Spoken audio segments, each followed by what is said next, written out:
9, 10, 11, 12, 13, 14, 15, 16, 17, 18, 19, 20, 21, 22, 23, 24. Cukup saja Bapak Ibu. Karena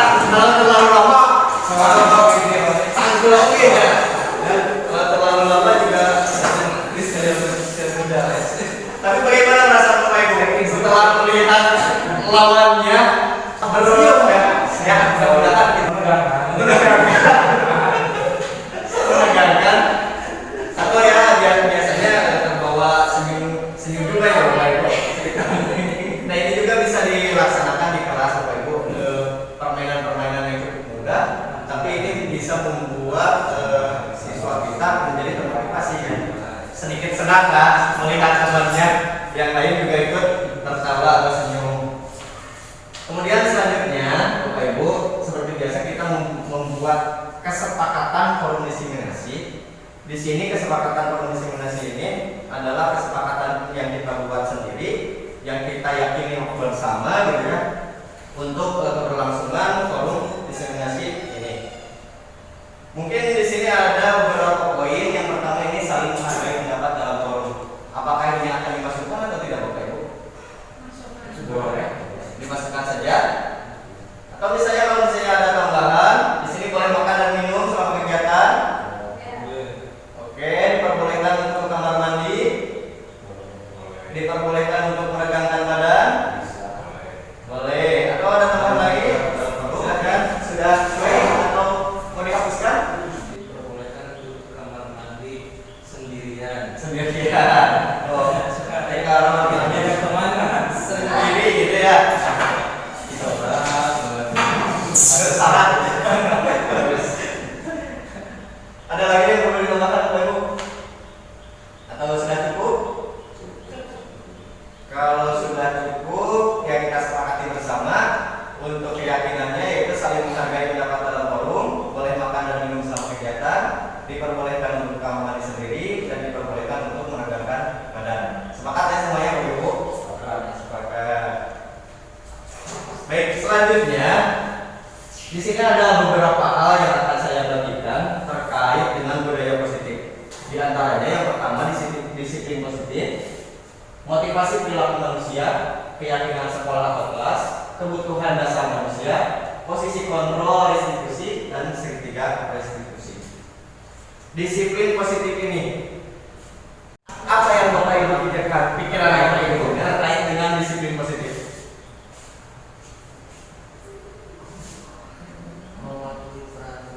Mematuhi peraturan. Selanjutnya,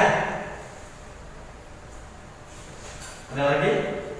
bertindak sesuai dengan keyakinan dan kebaikan yang dipercayai. Oke, terima kasih. Ya, sangat bagus sekali.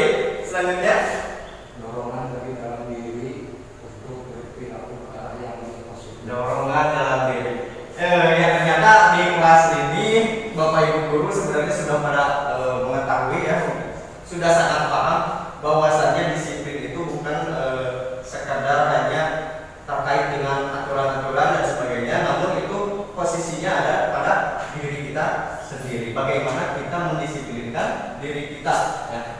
Jadi itu untuk disiplin diri. Kemudian Bapak Ibu, saya minta Bapak Ibu untuk mengepalkan tangan. Di dalam tangan Bapak Ibu seolah-olah menggenggam sesuatu yang sangat berharga bagi Bapak Ibu semuanya.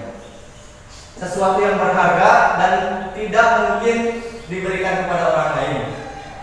Atau misalkan tidak harus dibagikan kepada orang lain.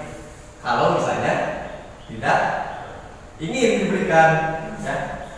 Coba Bapak Ibu, saya akan mencoba untuk merayu Bapak Ibu, meminta Bapak Ibu ataupun memaksa.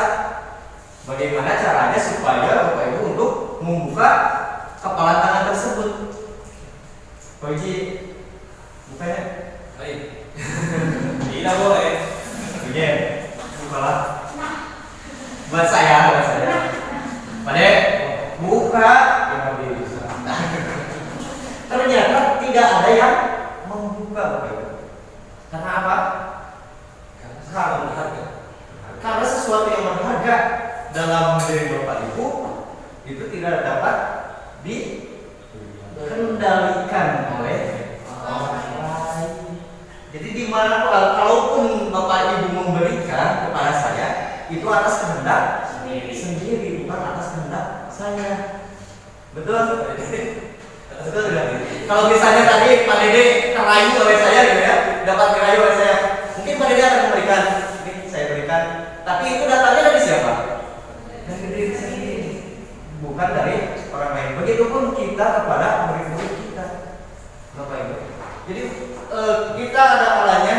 bisa memaksa, kita ada kalanya merayu kepada siswa, tapi mereka lah yang menentukan bagaimana perilaku mereka, bagaimana sikap mereka, apakah mau memberikan atau tidak.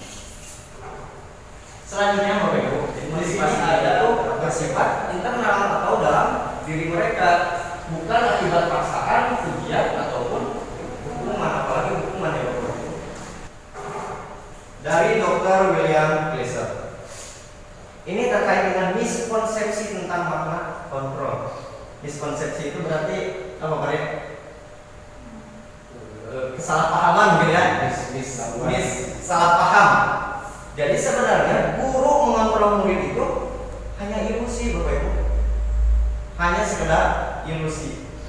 Karena pada dasarnya guru tidak bisa mengontrol siswa. Karena siswa mempunyai keyakinan sendiri, mempunyai keinginan sendiri.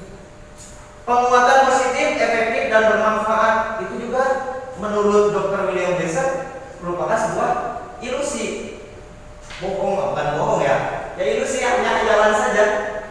Hanya hayalan semata.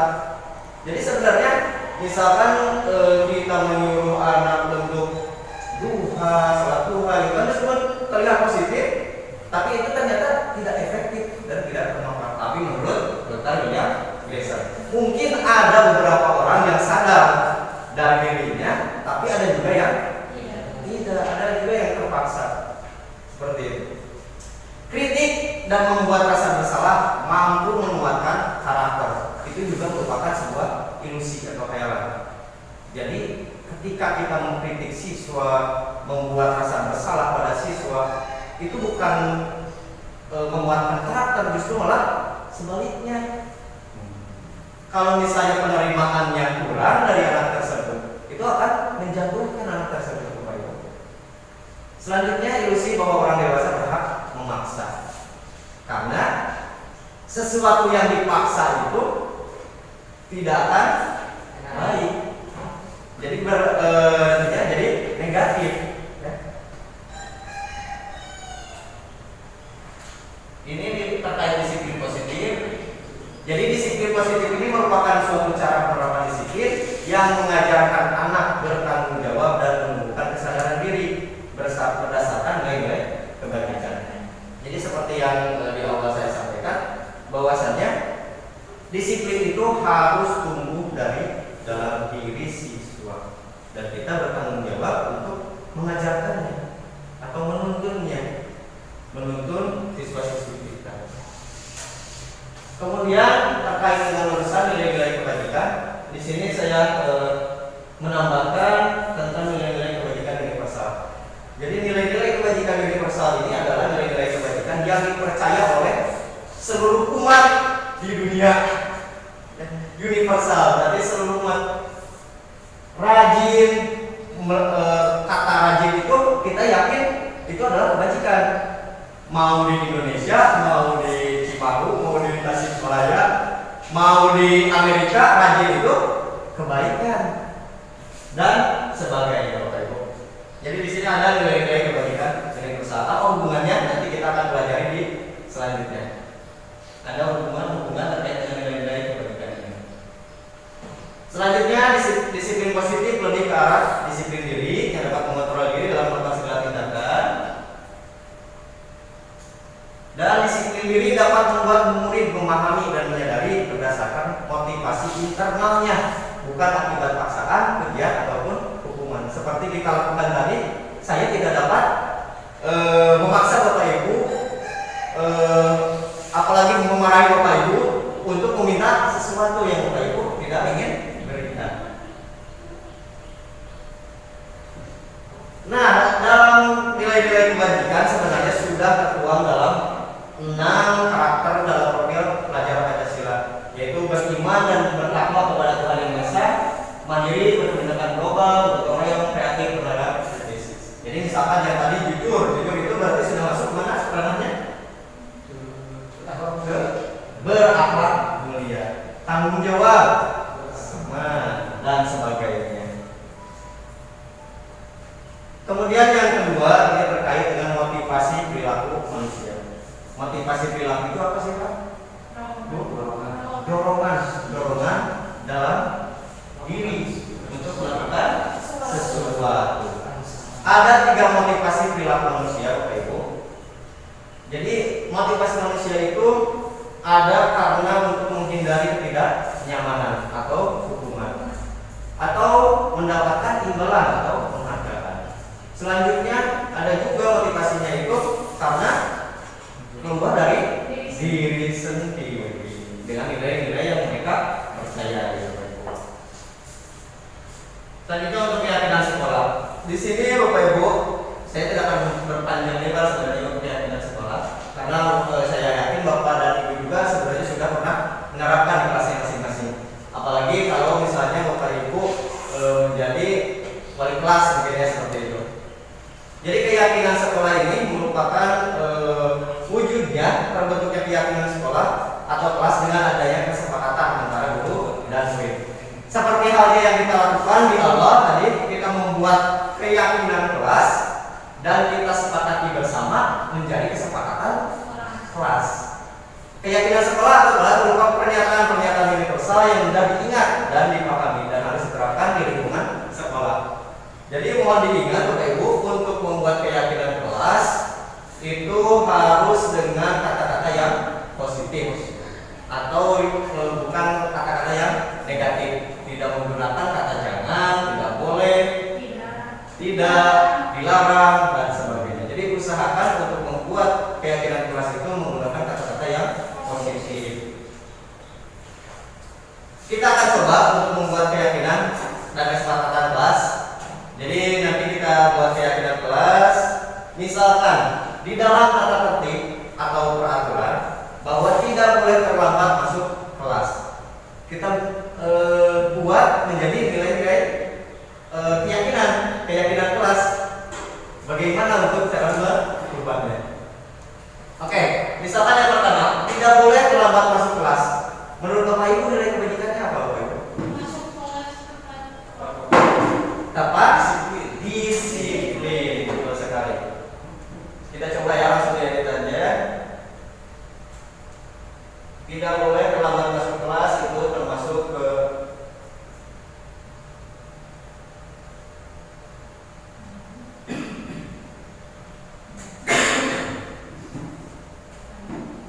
kemudian dilarang mencontek, jujur. Jangan mengganggu teman saat pembelajaran berlangsung, saling menghormati. Nah, ini adalah nilai-nilai kebajikan yang dipercaya, yang diyakini oleh seluruh siswa.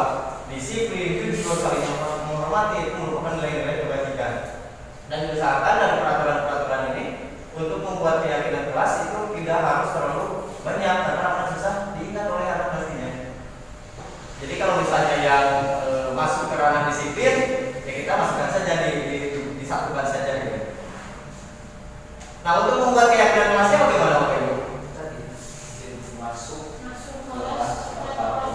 Masuk kelas tepat waktu. Jadi ini sudah berkonotasi positif ya Bapak Ibu. Kalau pakai kata harusnya wajib boleh tidak? Boleh. Seharusnya atau kalau misalnya itu kan terkesan paksaan, terkesan memaksa ya. Jadi lebih baik memang dihindari, tapi sebenarnya itu bisa. Tapi lebih baiknya dihindari yang bersifat memaksa. Harus, wajib, memaksa ya. Dilarang mencontek saat melaksanakan ujian. Mengerjakan soal dengan percaya diri. Oke, bisa. Soal dengan percaya diri. Kemudian saling menghormat, jangan mengganggu teman saat pembelajaran berlangsung.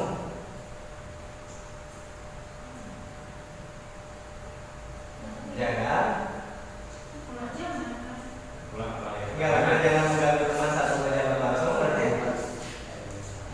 ciptakan suasana nyaman di kelas. Bagus, ciptakan suasana nyaman atau tenang di kelas. Nah, seperti ini Bapak Ibu.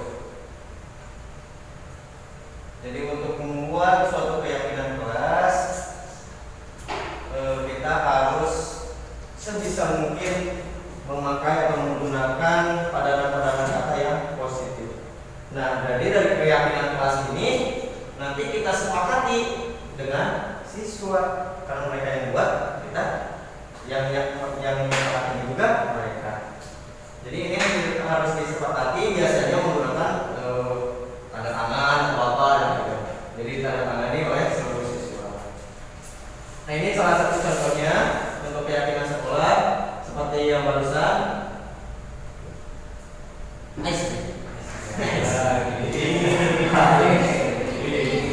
Kumar ya kayak batu lagi. Oh gas, oke siap. Kita ice cream. Ya karena mungkin ada yang baru juga tapi tidak apa-apa ya. Sekarang kabarnya juga baru. Silakan berdiri Bapak Ibu. Berdiri lagi. Ya sambil meregangkan lah supaya tidak panas. Aturannya atau kegiatannya yaitu saya akan membagi dua orang yang saling berhadapan itu menjadi sebuah kalimat kata hijau atau warna hijau dan hitam. Warna hijau dan hitam. Silakan siapa yang mau hijau, siapa yang mau hitam. Siapa yang mau hijau? Warna hijau, Agung hitam. Nah, selanjutnya Bapak Ibu menggunakan seperti ini. Yang saya bilang misalkan hitam, itu yang menangkap lawannya. Jadi yang disebutkan itu yang menangkap lawannya.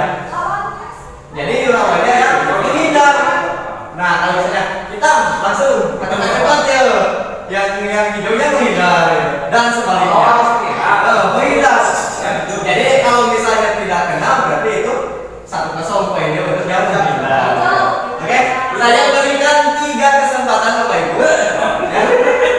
Cepat posisinya Bapak Ibu mahal ya. Para mana? Silakan. Hijau.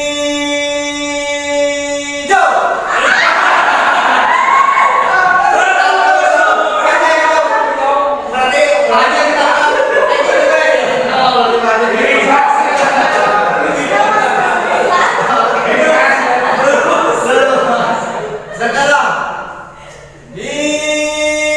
hijau.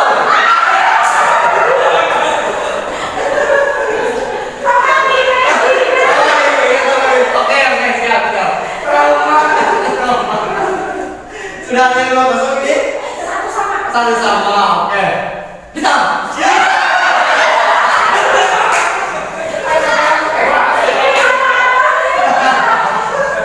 Oke, terima kasih Bapak Ibu. Ya, mudah-mudahan ini akan mencairkan sedikit suasana ya Bapak Ibu. Ya, mencairkan sedikit suasana di tengah-tengah kesibukan kita.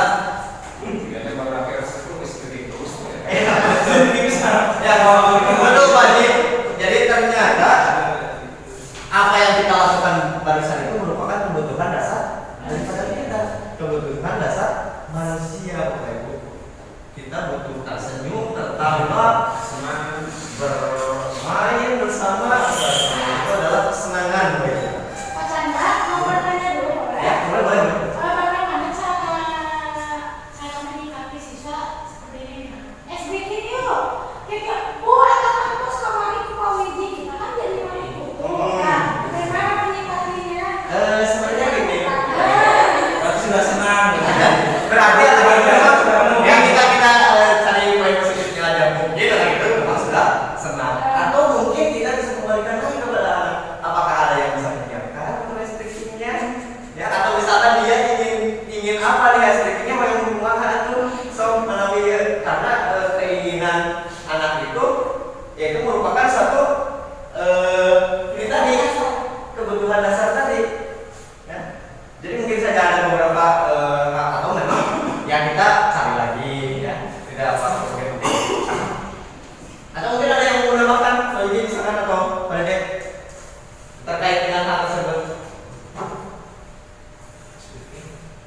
menyiapkan banyak Banyak. Ya benar, opsi. Jadi kita harus memang menyiapkan beberapa opsi. Ya kalaupun memang ya memang tidak kita harus dipaksakan gitu kan. Tapi ya mudah-mudahan dengan SBC itu memang sedikit membantu, bukan sedikit membantu, membantu dalam proses pembelajaran untuk meningkatkan motivasi siswa. Jadi di sini ada sebuah kenyataan, Bapak Ibu, ketika seorang murid melakukan suatu perbuatan yang bertentangan dengan nilai-nilai kebajikan atau melanggar peraturan, hal itu sebenarnya dikarenakan mereka gagal dalam memenuhi kebutuhan dasar mereka. Jadi yang bukan yang gagal itu sebenarnya untuk memenuhi kebutuhannya. Jadi kalaupun ada siswa yang misalkan berbuat sesuatu gitu kan dalam tanda petik, itu merupakan kemampuan dia untuk mencari atau memenuhi kebutuhan dasar dirinya, Bapak Ibu. Untuk kebutuhan dasar manusia itu ada 5, Bapak Ibu. Yang pertama ada kebutuhan untuk bertahan hidup. Bertahan hidup di sini berarti ini kebutuhannya terkait dengan sandang, pangan, makanan, atau makanan, minuman, tempat tinggal, pakaian dan sebagainya. Nah, itu juga termasuk ya. Di saat sekarang ini itu sudah termasuk pada kebutuhan primer, kebutuhan pokok. Misalkan kendaraan itu juga sama. Kasih sayang dan rasa diterima. Yang kedua, kasih sayang dan rasa diterima.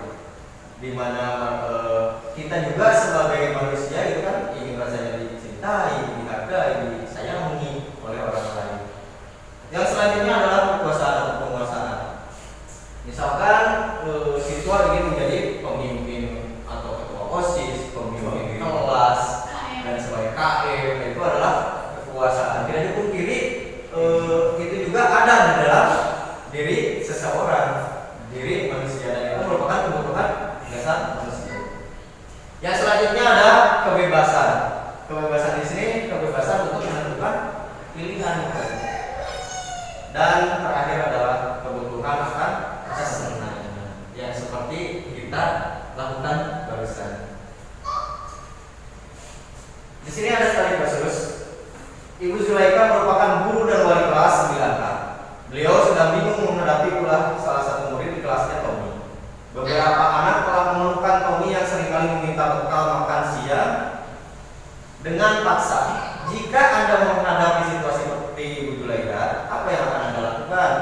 Menurut Anda kira-kira apa alasan Doni melakukan hal tersebut? Bagaimana Bapak Ibu? Oh iya, Doni dan Tommy. Nanti poin, bukan salah saya, nanti salah Tommy.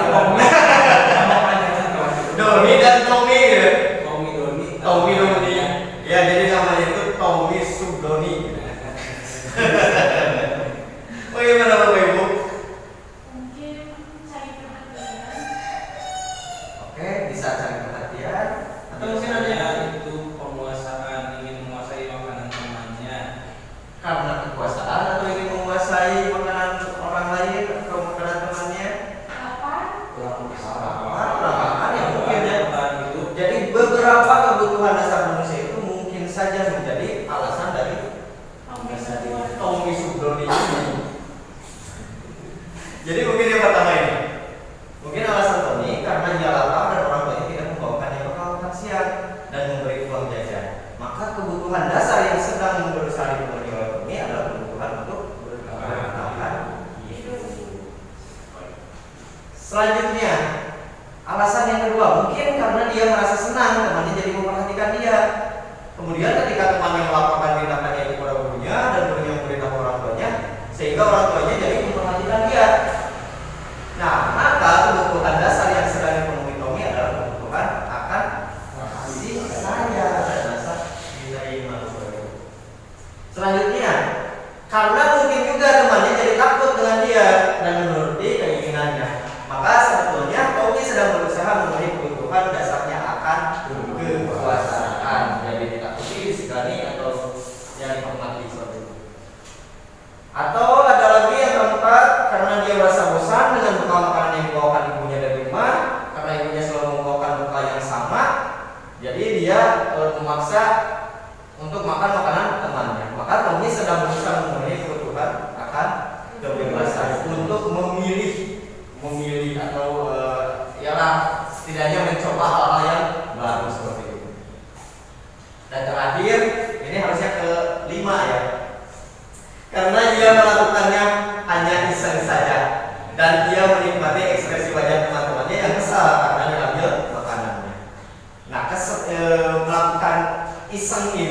merupakan mungkin kebutuhan dari akan kesenangan daripada kaum. Saya Pak Chandra, Ya, silakan. di diskusi yang bersama-sama. Ya. Ketika berhubungan dengan kebutuhan dasar manusia yang 5 itu, mungkin kalau kasus Tommy kan itu sebab akibatnya kalau di bahasa Indonesia. Ya. Akibat tidak sebabnya. Dari Tommy itu meminta makanan, ada sebabnya yang 5 itu. Ya. Nah, karena di sekolah itu si kebutuhan dasar manusia yang 5 ini sebenarnya ada siswa yang tidak terpenuhi mungkin semuanya, tapi siswanya tidak melakukan suatu kesalahan atau kenakalan. Ya, jadi kita tidak tahu kalau nakalan bisa itu nakal. Kebutuhan itu yang kurang. Nah, ada siswa yang semua makan beberapa kebutuhan ini tidak terpenuhi tapi diam. Bagaimana menganalisisnya? Kalau untuk kasus itu, memang ya tidak hanya terjadi di kita saja ya, mungkin di beberapa sekolah pun itu akan terjadi. Tapi nanti ya Pak Uji, kita ada salah satu solusinya, yaitu restitusi yang kan kita pelajari di modul selanjutnya. Atau mungkin ada di Bapak Ibu, silakan. Mungkin bagaimana untuk menangani hal tersebut? Jadi tidak tampak gitu, Tapi tidak tampak. memang terpenuhi, betul tidak terpenuhi. Ada yang tidak terpenuhi. Singkat dia, contoh susi yang di Bali. Ya. Emang sudah lama ya Betul. kebutuhannya lah. Tapi Tapi kasih dia- sayang apanya. Tapi kan kita tidak tahu karena susi itu diam. Iya. Nah, bagaimana kita bisa mengantisipasi hal tersebut sehingga tidak perlu terus suami lebih pelan gitu kan. Dari awal kita sudah tahu gitu.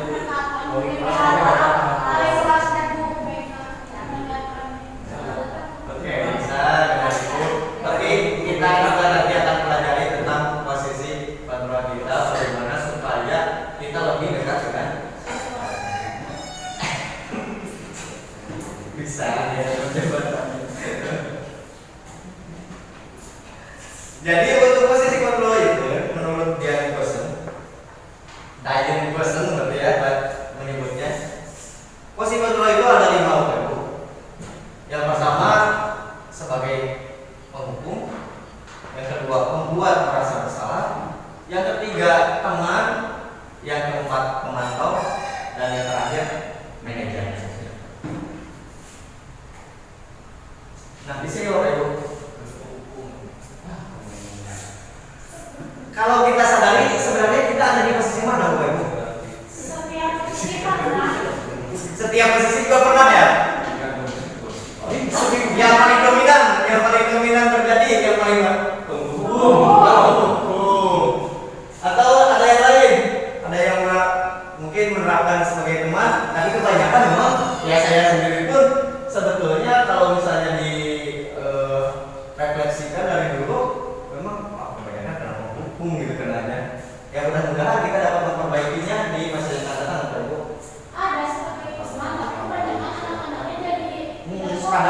Kadang kita juga jadi canggung kalau misalnya kita menggunakan sebagai teman kepada misalkan yang berlawanan jenis gitu kan. Misalkan saya dengan anak didik atau siswa yang perempuan itu kadang apa ya? Mau minta main gitu. Jadi gimana ya kan? Jadilah tidak terlalu gitu. Jadi ada beberapa itu sebagai penghukum itu akan biasanya siswa itu akan menghindari hukuman. Jadi motivasinya itu adalah untuk menghindari hukuman. Kalau untuk teman dan pemantau, jadi tujuan anak itu motivasinya adalah mengharapkan imbalan atau ketergantungan terhadap orang lain. Kalau sebagai manajer, tujuan atau motivasinya itu tumbuh dalam dirinya atau menghargai diri sendiri.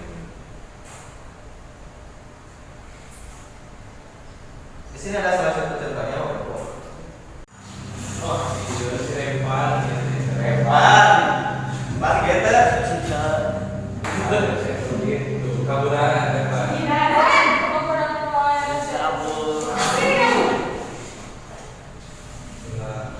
Aman Ibu. Selalu terlambat. Kamu deh, pasti terlambat. Saya Apa? Apa coba?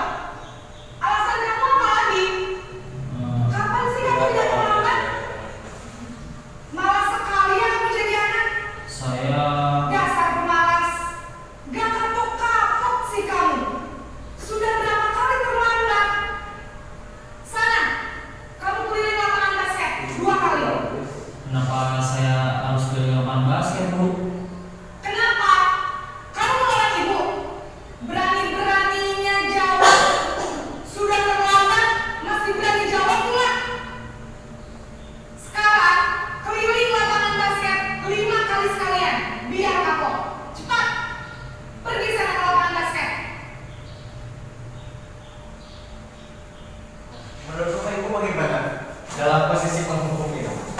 Kalau saya jadi anaknya, saya akan sedih, Pak. Akan sedih, Akan sedih. pasti akan ingat, Ya, merasa marah, merasa marah betul sekali. kesan. Ya, betul sekali Pak Edi. Nah itu dampak-dampaknya. Jadi dalam posisi penghukum ini, ciri-cirinya yaitu berbicara dengan nada menghardik, menunjuk-nunjuk, berkacak pinggang, membentak, menyakiti dan menyindir.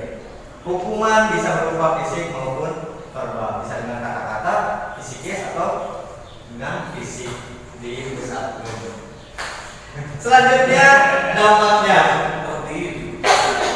Dampaknya murid cenderung memberontak, murid menjadi pendendam, tidak menyukai guru atau pelajaran tersebut, dan ini termasuk identitas yang gagal berupa dorongan kontrol dari X. Motivasinya motivasi X. Selanjutnya, posisi membuat rasa bersalah.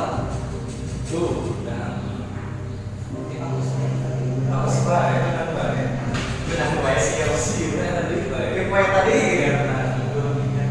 Naren,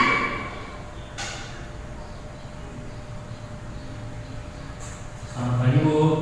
Naren, kamu kenapa terlambat lagi, nak? Ya Tuhan, Naren, kamu senang ya bikin ibu susah ya? Kalau kamu terlambat lagi, nanti ibu yang ditegur bapak kepala sekolah, nak. Disangka ibu tidak bisa membina kamu.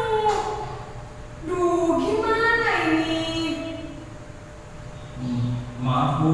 Duh, Gusti Naren, kamu suka ya kalau ibu tegur bapak kepala sekolah? Terus, sekarang ibu harus tulis apa ini di buku absen? Ini kamu sudah sering terlambat loh.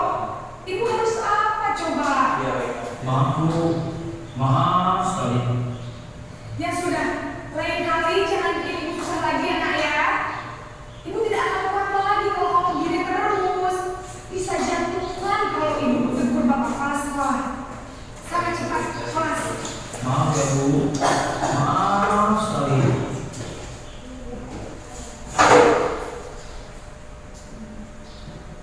Untuk posisi pembuat rasa bersalah itu ditandai dengan berbicara dengan nada tenang. Sebenarnya tidak terlalu tinggi, tidak terlalu rendah juga.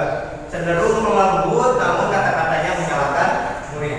Nah ini nih, cenderung melembut, namun kata-katanya menyalahkan murid. Jadi saudara umat ya, nyumpun ya. Dan itu biasanya memang menyakitkan juga gitu kan, menyakitkan bagi murid.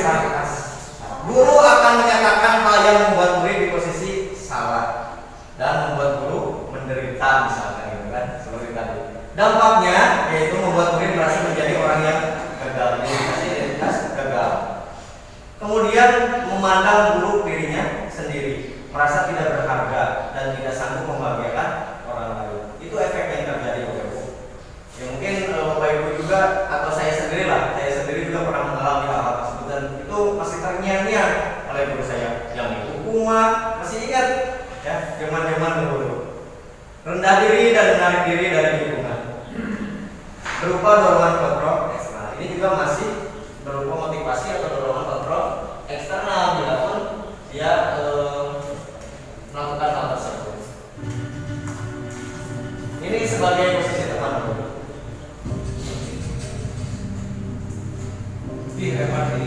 Repandi lah.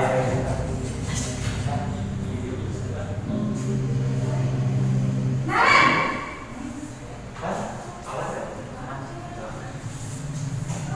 Selamat pagi, Bu.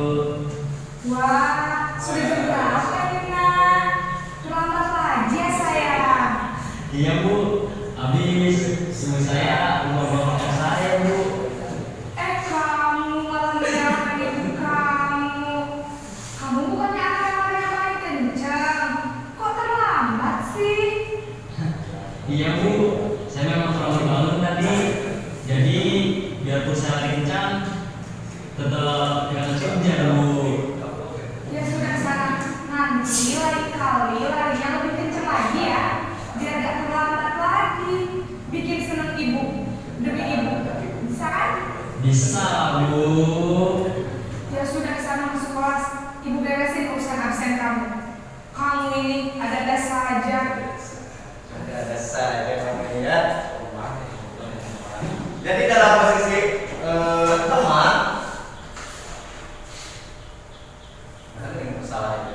berbicaranya dengan ramah, cenderung bersenda gurau untuk menghangatkan suasana, dan murid merasa senang, aman dan akrab dengan guru. Dampaknya membuat murid merasa tergantung pada orang lain. Murid tidak mandiri dan tidak mampu berpikir untuk dirinya. Murid bisa berlaku baik, namun hanya terhadap orang-orang tertentu saja. Jadi kalau misalnya yang dekat dengan dia pasti baik, tapi kalau yang biasa saja yang tidak dekat, ya tidak terlalu baik juga. Murid kesayangan. Jadi murid kesayangan masih berupa dorongan kontrol eksternal. Tak ada dia yang kesayangan tadi. Ya kita percepat ya Bapak Ibu karena mungkin waktunya agak mepet juga.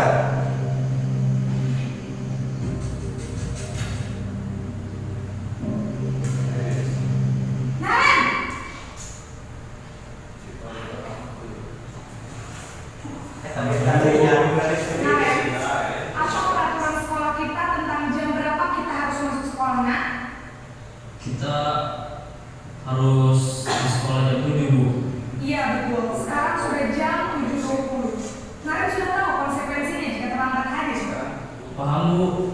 Saya harus tinggal kelas pas jam istirahat selama 20 menit. Iya benar, konsekuensinya demikian.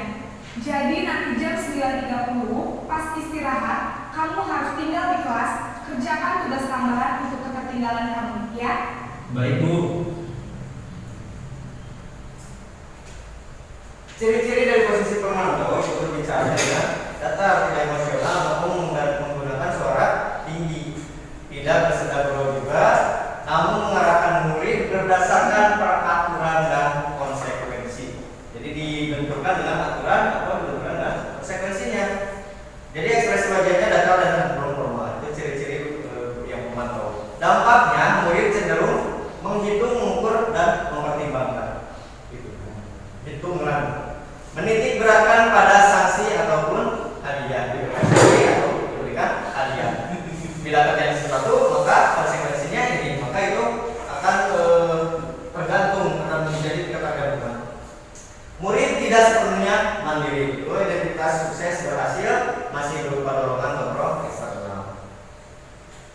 Yang terakhir posisi manajer waktu itu.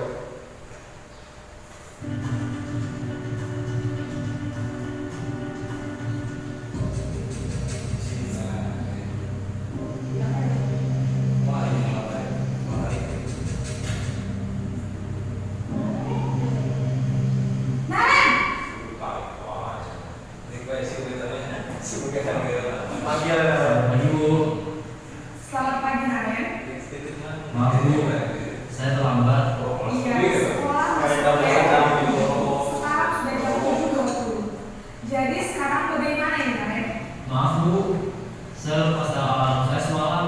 Baiklah, menurut kamu, keyakinan sekolah yang mana yang perlu kamu tingkatkan?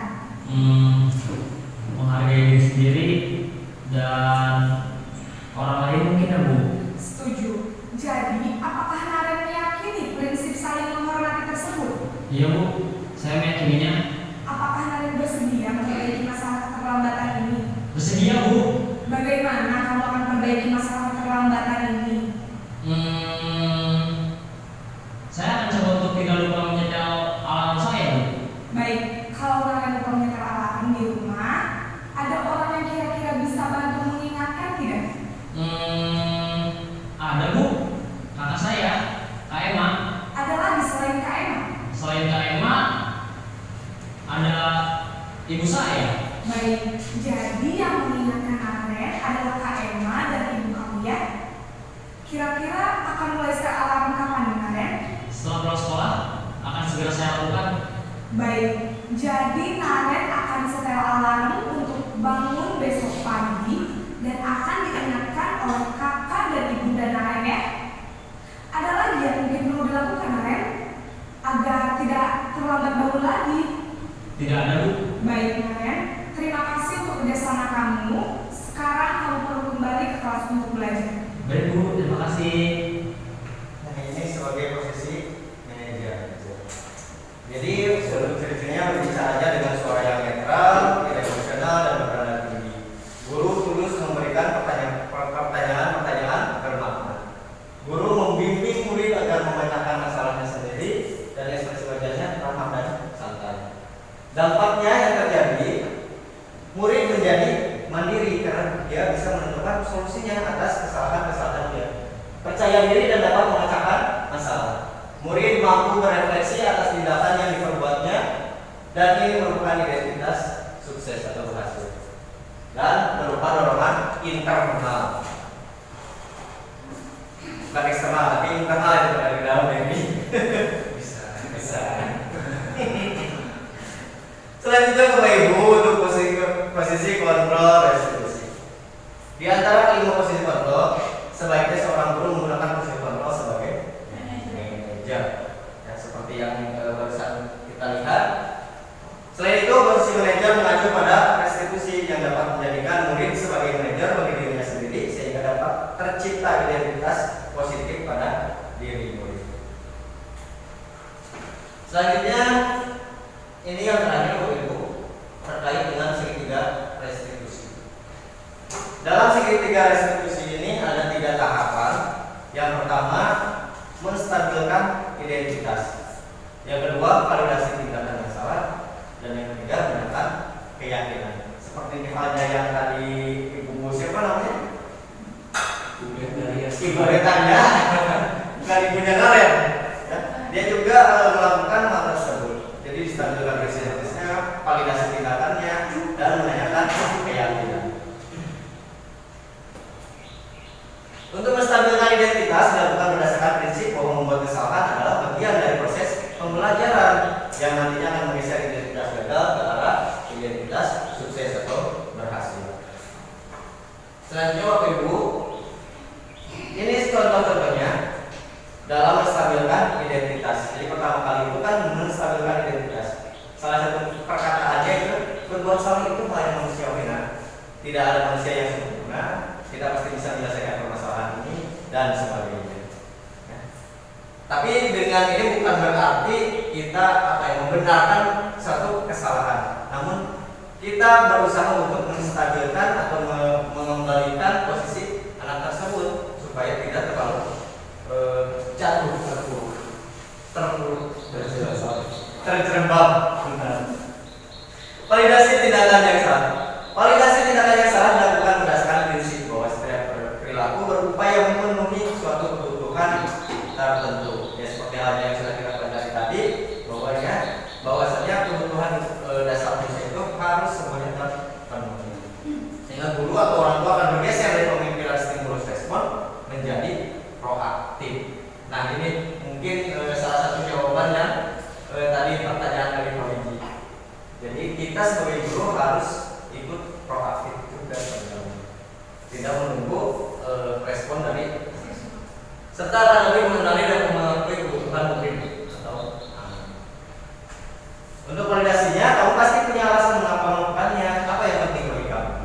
Kamu boleh tetap berusaha menjaga sikap itu, tapi tambahkan sikap yang lain. Maukah kamu belajar cara lain untuk mendapatkan yang kamu butuhkan tanpa harus memukul misalkan? Ya. Ini untuk validasi tindakan yang salah.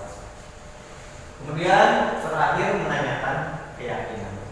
Menanyakan keyakinan dilakukan dengan memberi pertanyaan-pertanyaan bermakna kepada murid atau anak untuk memunculkan motivasi secara intrinsik atau di dalam dirinya sehingga mampu mengaitkan keyakinannya dengan tindakan yang salah yang dia lakukan. Biasanya dengan menggunakan pertanyaan-pertanyaan, apa nilai yang kita percaya di sekolah kita, nilai-nilai apa yang telah kita sepakati, kelas yang ideal itu seperti apa sih? Kamu ingin jadi anak seperti apa? Apa yang kamu rasakan ketika kamu melakukan itu? Kamu menjadi orang yang seperti apa? Dan sebagainya.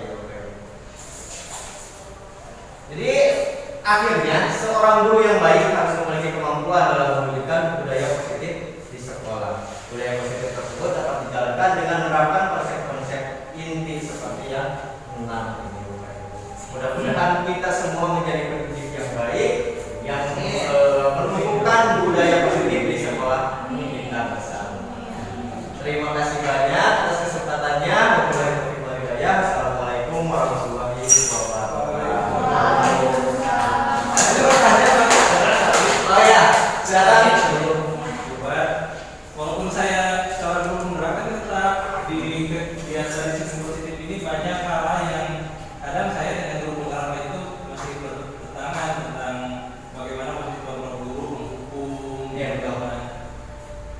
Pak Chandra di awal bilang bahwa pembelajaran lewat itu kan antara bukti ya Pak. Iya.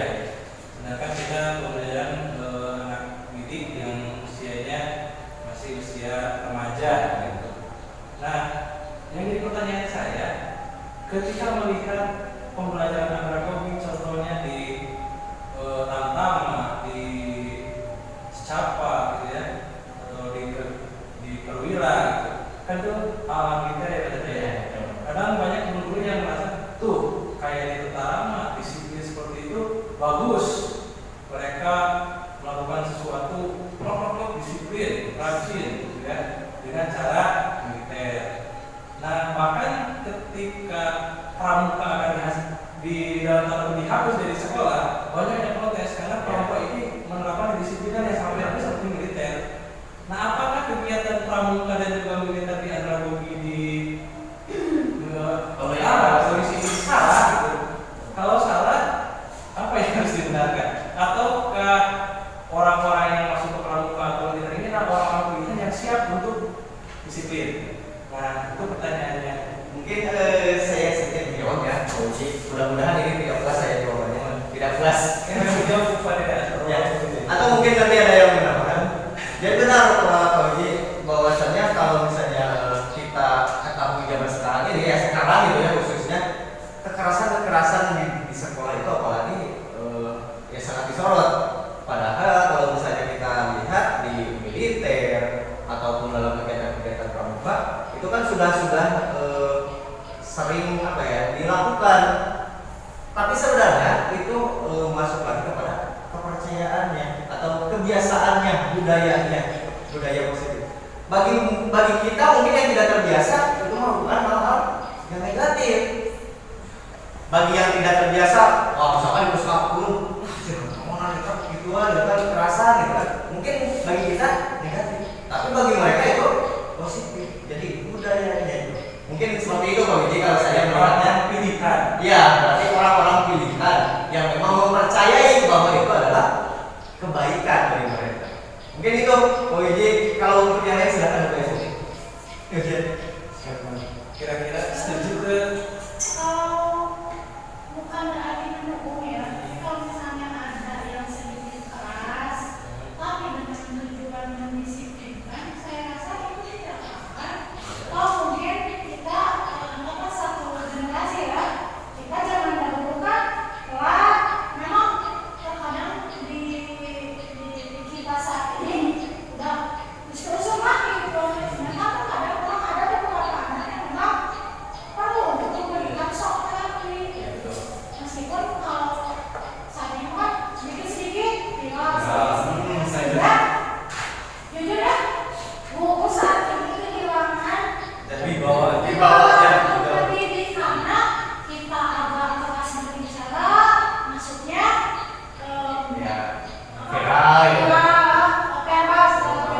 main fisik, menjewel apapun itu kekerasan secara fisik. Jadi terkadang kita bingung bagaimana cara mendidiknya. Tapi masih ingat saya kembali ke masa lalu.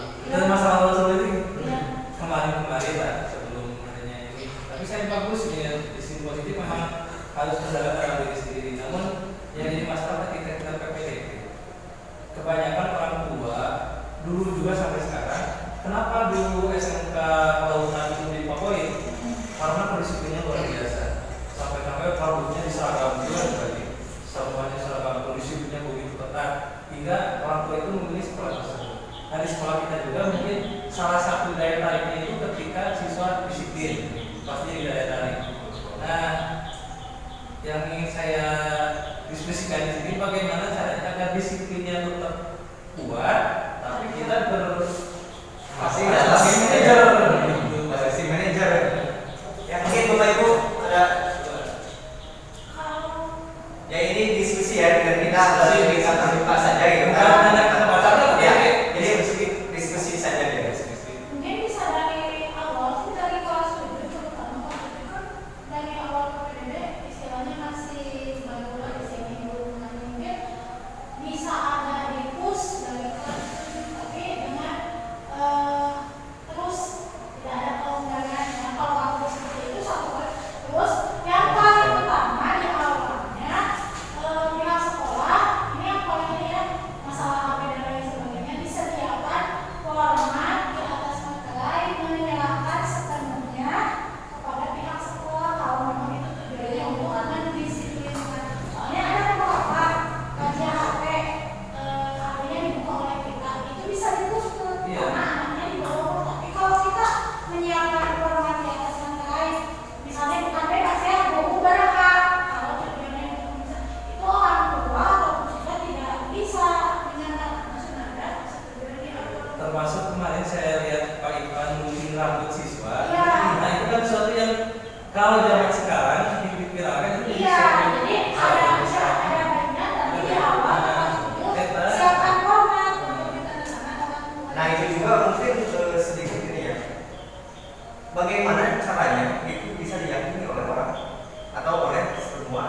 Nah, itu cara-caranya bagaimana kita meyakinkan atau siswa dapat meyakini bahwa misalkan berambut panjang di sekolah itu tidak boleh, atau misalnya salah gitu kan. Bagaimana misalkan rambut yang dikerahkan itu salah gitu kan. Nah, itu membuat keyakinan itu yang tidak bisa dilakukan oleh hanya satu orang, tapi kita butuh kolaborasi bersama seperti itu, mencari jalan keluar bagaimana supaya siswa lebih sadar akan hal itu. Jadi jangan sampai kita menjadi posisi manajer ketika sudah kejadian. Nah, Bagaimana kita memanage sebelum itu terjadi. betul. Misalkan Pak Budi, aku pernah mengetahui dari di sekolah setiap kelas ada aturan-aturan yang harus disepakati. Misalnya, jadi aturan-aturannya ditempel di kelas, orang tahu anaknya yang tidak boleh gondrong misalnya. Iya, tidak boleh di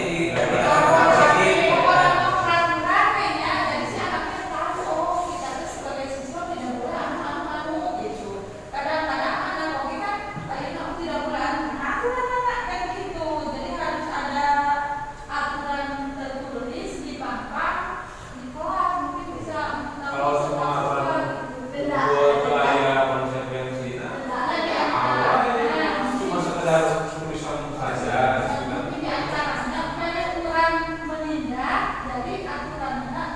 Harus ada. Ya, bagaimana mungkin ya jadi sebab gimana ya Pak bahasanya kurang sebisa-bisa gitu kan, sebisa-bisa mendorong anak untuk meyakini bahwa hal itu kurang benar. Jadi pengacaranya dia yakin sendiri gitu, dalam dirinya tumbuh gitu. Bukan karena aturan itu dibuat oleh kita. Rambut harus rapi, tapi yang buat saya misalnya sebagai gurunya, maka anak pun tetap menolak. Jadi harus keluar dari dirinya. Bagaimana? Nah, itu yang harus dicari caranya. Nah, mengarah dari sana, karena kita akan masuk ke ajaran baru, saya merasa belum berjalan. Iya. Jadi waktu lagi kantor, tapi tidak berjalan. Makanya kenapa saya bertanya seperti itu?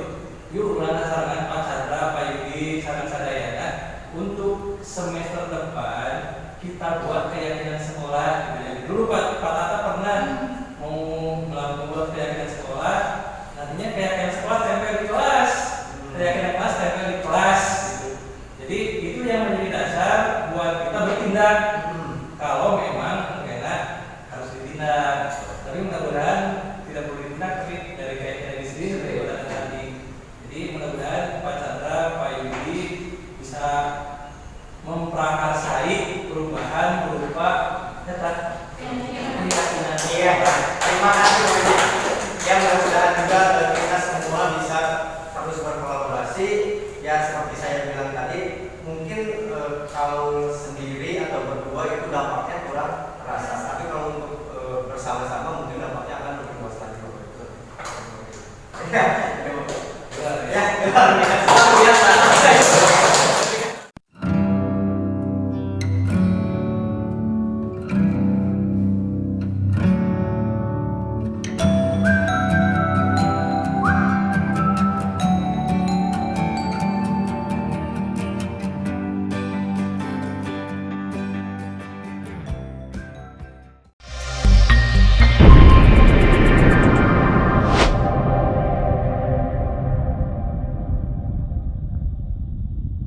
Warahmatullahi wabarakatuh.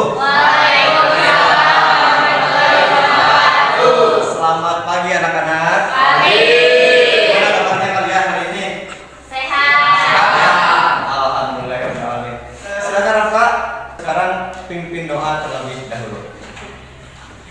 Sebelum belajar adalah doa baiknya kita berdoa. Mulai. Rodi,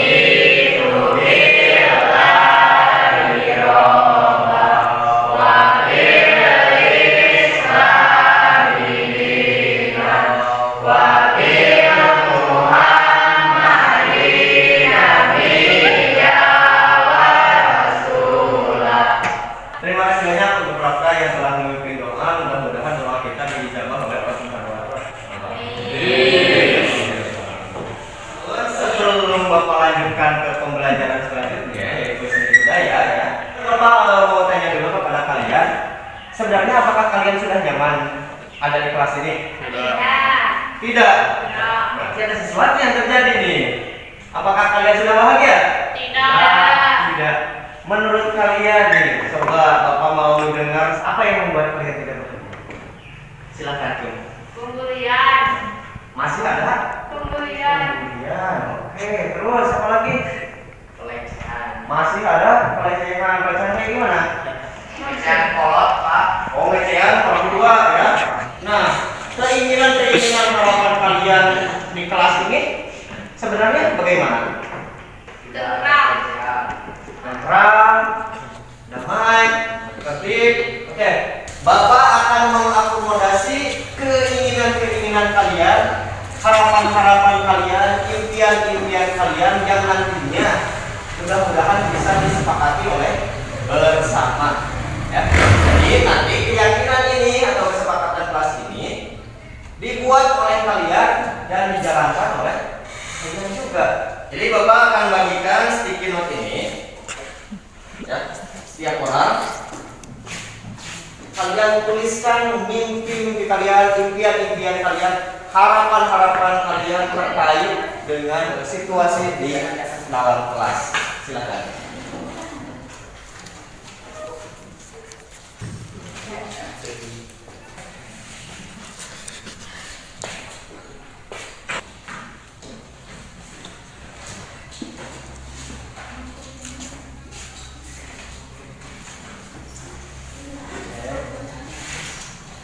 Oke, semuanya mengisi. Tidak ada yang tidak mengisi. Kalian tuliskan sebanyak-banyaknya impian kalian. Ya. Harapan kalian yang menurut kalian ideal di kelas ini. Ya.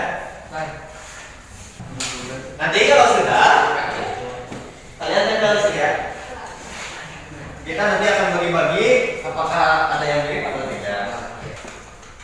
Bebas tuliskan apa saja.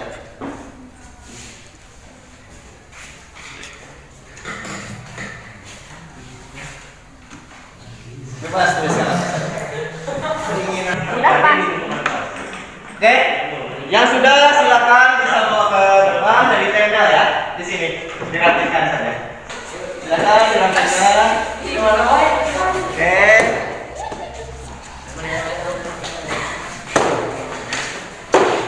Oke. Lanjut.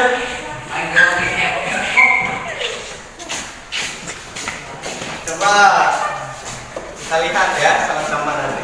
Apa sih keinginan kalian? Polisi tadi yo. Nah, baik. Satu persatu akan Bapak bacakan. Apa harapan kalian atau impian kalian yang ideal ada di kelas ini? Kelas kompak, tidak ada pembulian, tidak memilih-milih teman. Bagus sekali, luar biasa ini. Berarti nilai yang dipercayai apa? Saling menghormati dan tidak membedakan.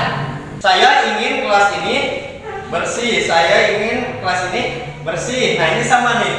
Apa? Menjaga kebersihan. Berharap kelas bersih, aman dan damai. Berarti bisa di sini ya. Bisa kan? Kita samakan. Ingin dapat ranking 1 sekelas. Luar biasa ya ini harapannya. Jadi ranking 1 nanti sekelas, tidak ada yang ranking 2, ranking 3 dan selanjutnya. Jadi sama semua. Ingin paling pintar sekelas, ya. Jadi lu pintar nawe sekelas. Amin kan?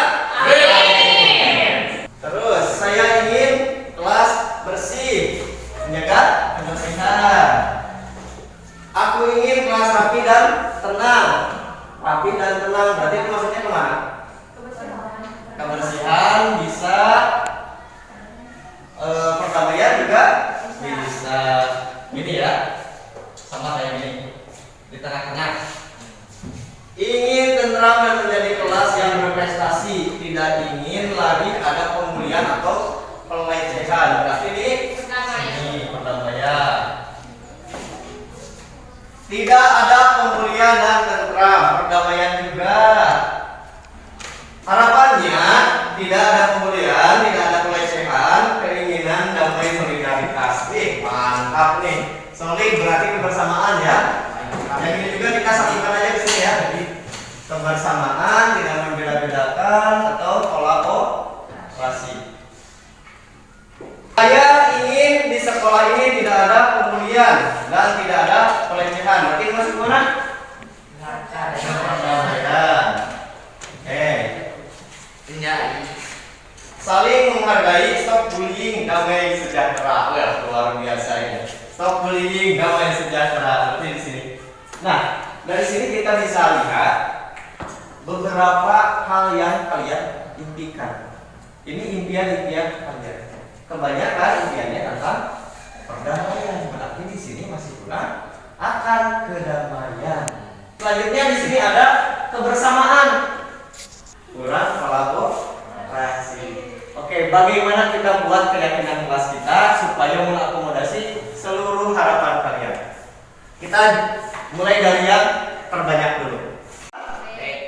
B. Yang pertama apa? Perdamaian. Berarti bagaimana kata-katanya? Supaya kalian ingat atau mudah diingat? Menjaga perdamaian antar teman dalam satu kelas ya. Menjaga perdamaian. Yang kedua berarti apa? Kebersamaan, saling menghormati, kolaborasi. Apa? Menciptakan suasana kekeluargaan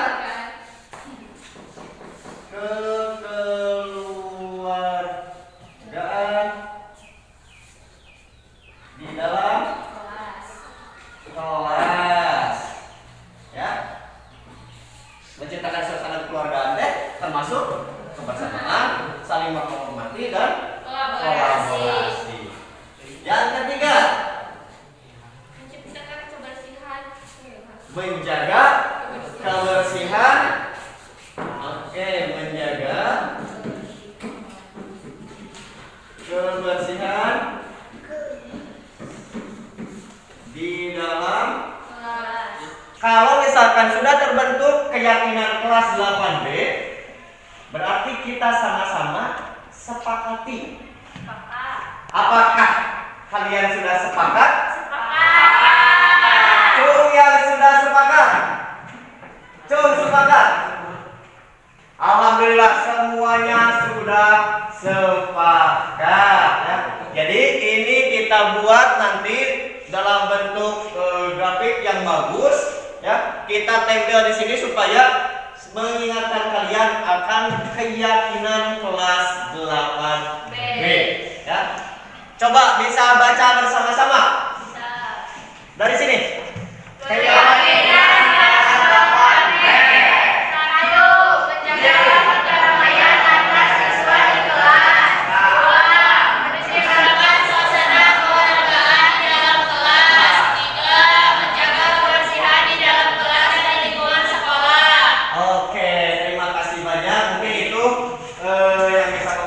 Terkait dengan keyakinan kelas 8B.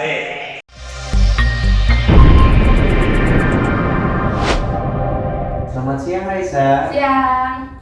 Bapak lihat akhir-akhir ini Raisa kok kurang bersemangat. Kenapa? Iya Bapak, karena saya sedang ada masalah dengan teman saya. Dengan teman kamu? Iya. Oh, pantas saja. Bapak lihat kamu kurang bersemangat akhir-akhir ini ya. Masalah apa yang kamu hadapi? Masalah bertengkar Bapak. Pertukaran? Iya. Sama siapa? Sama Pina. Oh, Pina temennya. Kalau boleh tahu bagaimana kejadiannya? Jadi waktu itu saya sedang berjajan di koperasi sekolah. Terus saya mau duduk Dan saya tiba-tiba ditarik oleh Pina dan saya kebingungan, tidak tahu apa-apa dan tidak mempunyai salah. Terus tindakan kamu apa setelah itu? Dan saya mendorong balik. Mendorong balik. Ya, tapi Pinanya mendorong lagi saya ke tembok dan saya kembali ke kelas lalu menangis. Pada saat itu kamu menangis juga ya? Ya. Menurut kamu apa tindakan mendorong kamu itu sesuai nggak dengan keyakinan kelas kita? Tidak. Keyakinan kelas apa yang kamu langgar saat itu?